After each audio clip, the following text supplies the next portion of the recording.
Bonjour à tous. D'abord, je voudrais remercier les organisateurs pour m'avoir invité à vous donner cette conférence que je ferai en français avec mon petit accent comme les Marseillais me disent. Donc, j'ai choisi de vous présenter aujourd'hui deux exemples des études avec une approche intégrative pour essayer de comprendre ou d'élargir notre connaissance des récepteurs activité tyrosine kinase dans la tumorigénèse hépatique. Alors, je n'ai pas vraiment besoin de vous présenter, de vous introduire les hépatocellulaires carcinomes, mais je veux quand même souligner deux aspects que je pense sont importants dans ma présentation. La première, c'est que, comme vous le savez, l'hépatocellulaire carcinome est entre, sinon pas le plus divergent type de tumeur. Et ça, on le sait depuis différentes études. Un exemple, on peut le voir dans cette graphe, basée sur une analyse globale d'expression des gènes dans les patientes, où on voit que, par exemple, les patients avec un cancer du rein en jaune sont très confinés, très similaires entre autres, comme aussi les patients avec un cancer de la thyroïde ou de la prostate en violet et en bleu. Mais par contre, les patients avec un hépatocellulaire carcinome sont très divergentes pour la divergence d'expression des gènes, pour la divergence des mutations de gènes qui ont été identifiées. Et l'analyse omique de ces dernières années, transcriptomique, épigénétique, métabolique et aussi des mutations, nous a aidé à comprendre qu'effectivement, même s'il y a cette hétérogénéité et divergence, il y a certaines pathologies qui sont prépondéramment altérées et ils jouent un rôle effectivement important dans le carcinome hépatocellulaire. Et un de ces pathways sont les RTK pathways, so-called RTK core pathway. Et donc, c'est pas surprenant que depuis des années, il y a eu une recherche assez remarquable pour essayer d'identifier des molécules capables de bloquer cet récepteur, soit au niveau de la surface, donc les récepteurs eux-mêmes, soit des signalisations en aval de leur voie de leur activation. Certaines, très peu, sont déjà en clinique, d'autres en phase clinique. Mais bon, maintenant, on a effectivement une vingtaine d'inhibiteurs qu'on peut effectivement utiliser pour bloquer les RTK core pathway. Le fait, c'est qu'on doit élargir notre connaissance pour comprendre bien comment il faut utiliser cet agent pour obtenir des thérapies efficaces. Alors, bien évidemment, il y a un aspect clé, c'est la stratification des patients. Il y a plusieurs laboratoires qui travaillent sur ce sujet et c'est une question très compliquée à répondre. Un autre aspect que c'est aussi très important, c'est d'essayer de comprendre quels sont les modèles de coopération avec les RTK. Et donc, pour essayer de comprendre comment les RTK agissent, dans quel contexte, et quels sont les traitements combinatoires qu'on pourrait effectivement envisager pour traiter des sous-groupes de patientes. Et donc, l'étude de la coopération, de modèles de coopération avec les RTK, c'est effectivement un des sujets majeurs de mon laboratoire et on essaie de répondre avec une stratégie interdisciplinaire. Donc, essentiellement, au laboratoire, on a généré un souris dans lequel on peut choisir dans le tissu qu'on veut une légère augmentation d'expression d'un récepteur activité tyrosine kinase. On a choisi le récepteur MET. Et donc, ces souris, une fois qu'on les croise, par exemple, avec des albumines craie, on peut enlever la cassette stop qui empêche l'expression de MET en gène et donc induire une augmentation de l'expression de MET dans le foie.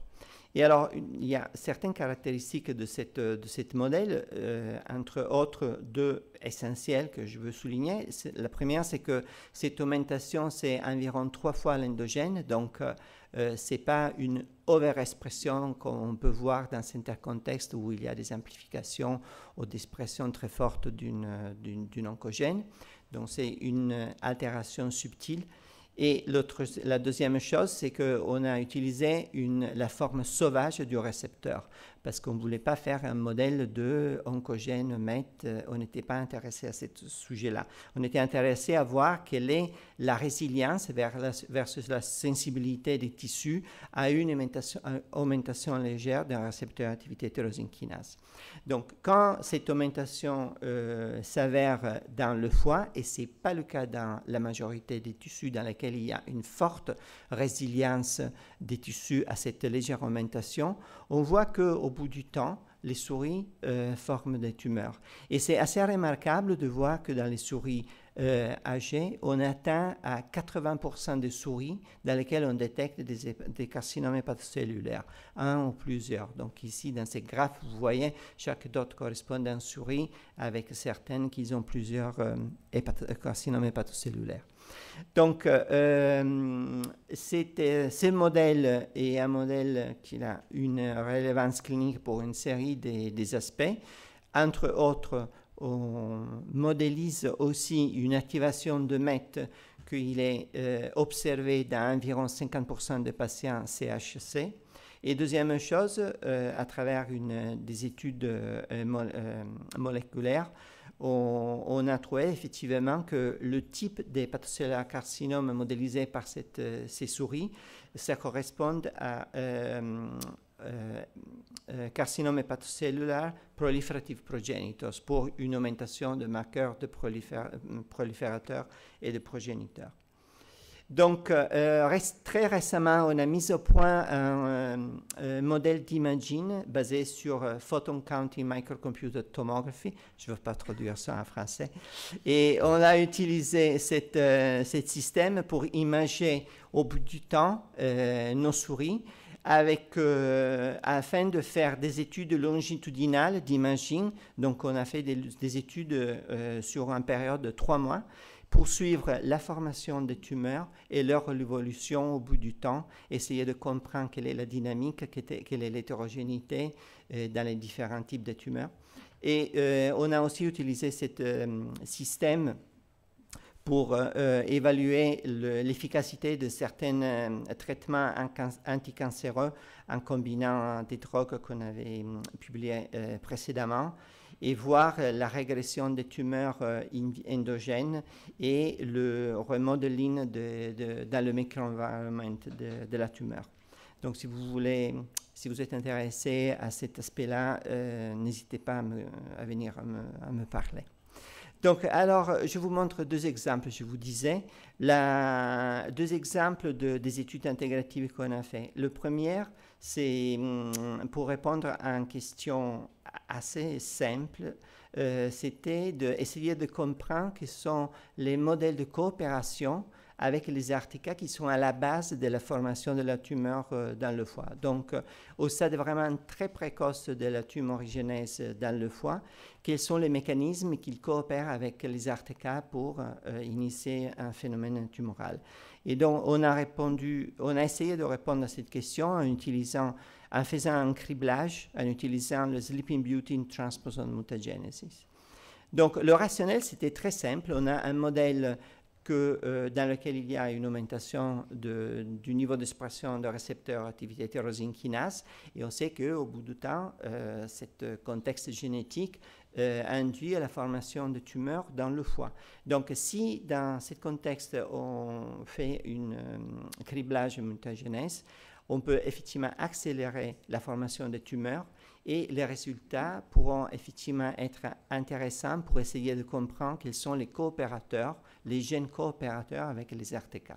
Et donc, bien évidemment, on a fait ce criblage avec des souris à 30 semaines où on ne détecte jamais des tumeurs dans le foie parce qu'on est à des phases très précoces.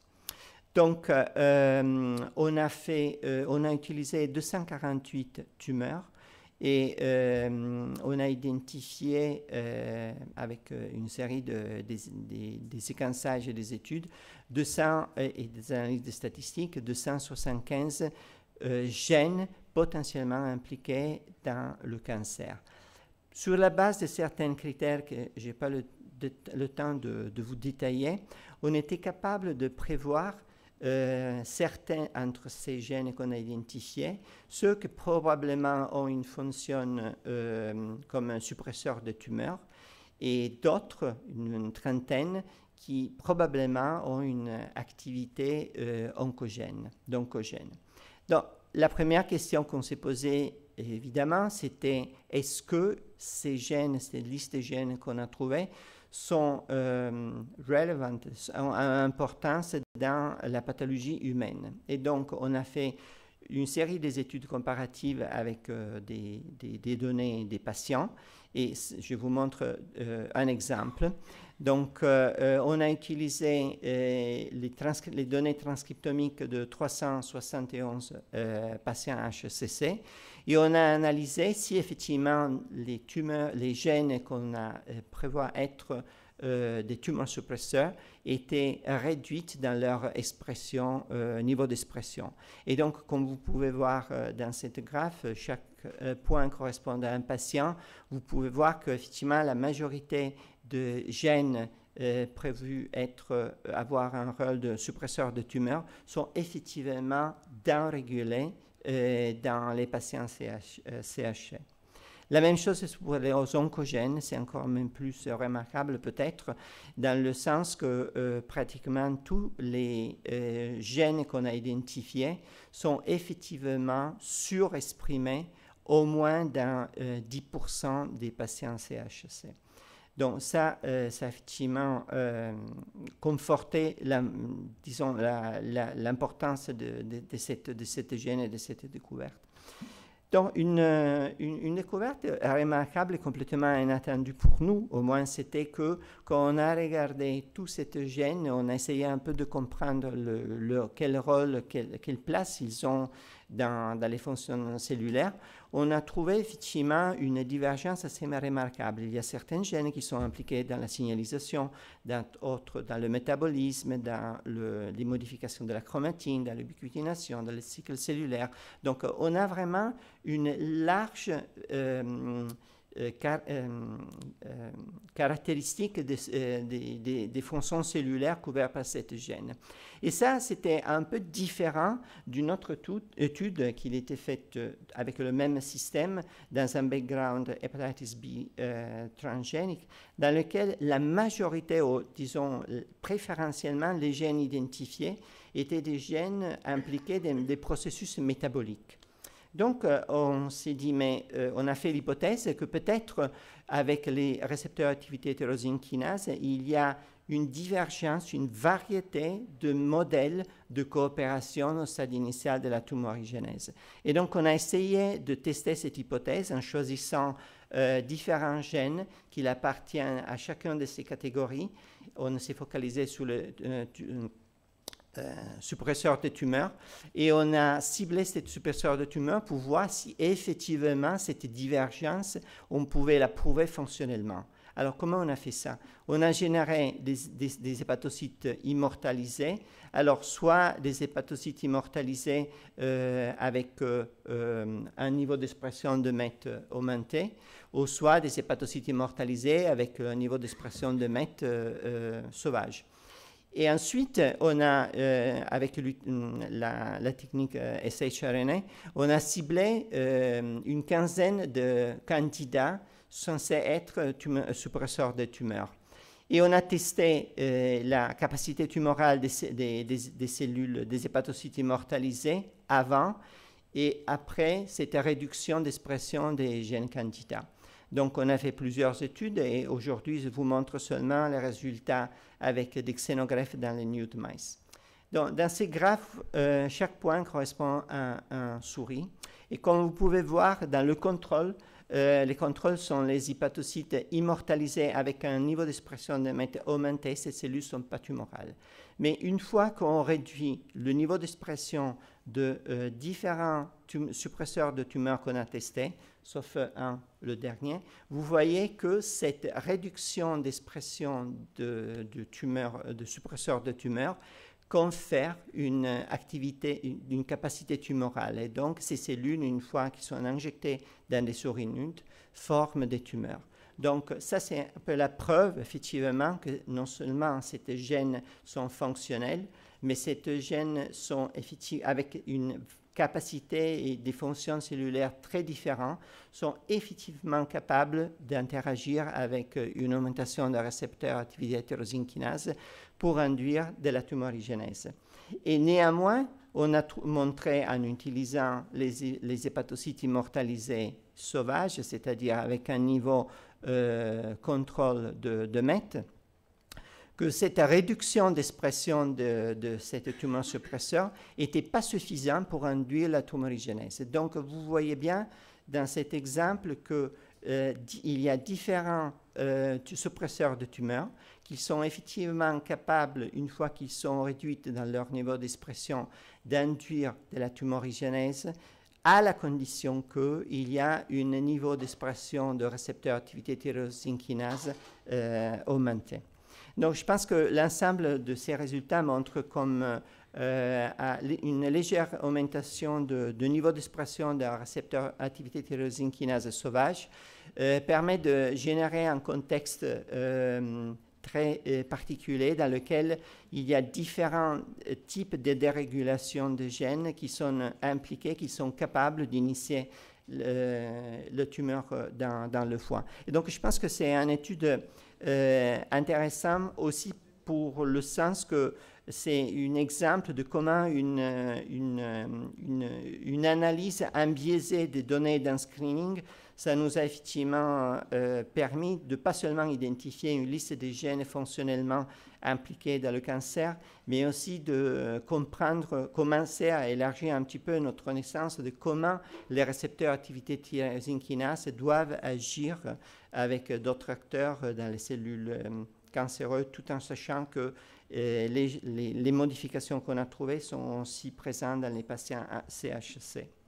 Le deuxième exemple que je vous montre, c'est il y a une autre question qu'on a posée et on a essayé d'explorer s'il y a et quelle est une reprogrammation épigénétique qui est liée à une dérégulation des RTK qui induit à une formation des carcinomes hépatocellulaires.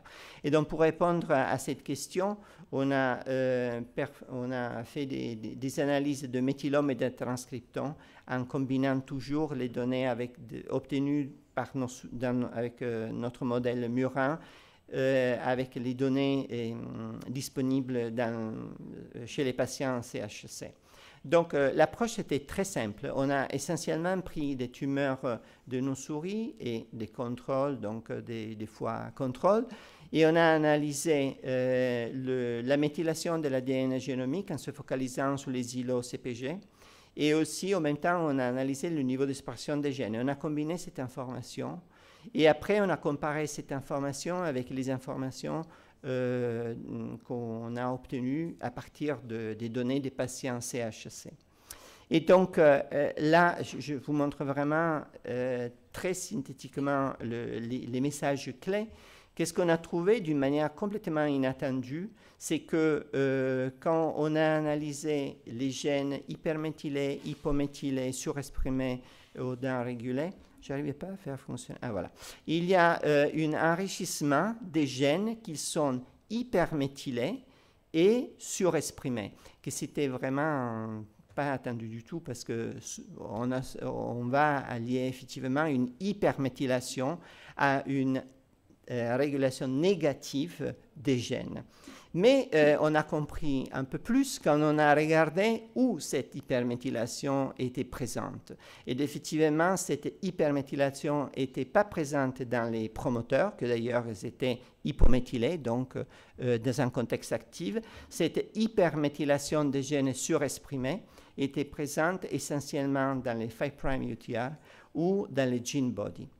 Donc, ensuite, on s'est posé la question si cet enrichissement de gènes hyperméthylés et surexprimés qu'on a trouvé dans notre modèle, on le retrouve aussi dans les patients CHC. Et c'était le cas.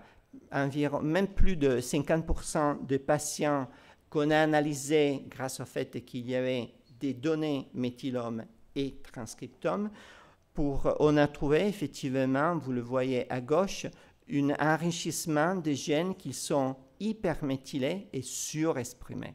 Donc, qu'est-ce qu'on trouve dans notre modèle? Effectivement, ça correspond à une sous-population de patients CHE dans laquelle il y a effectivement une hyperméthylation des gènes et leur surexpression.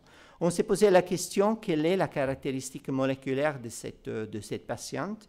Et on a trouvé qu'effectivement, ces patients correspondent au groupe Proliferative Progenitors. Donc, c'est-à-dire dans les patients avec une hyperméthylation, une surexpression de gènes, ces patients sont des patients dans lesquels il y a effectivement une augmentation de marqueurs de la prolifération et de progéniteurs.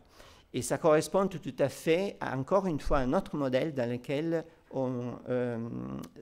les tumeurs de notre modèle de souris sont effectivement des proliferative progenitors hepatocellular carcinome.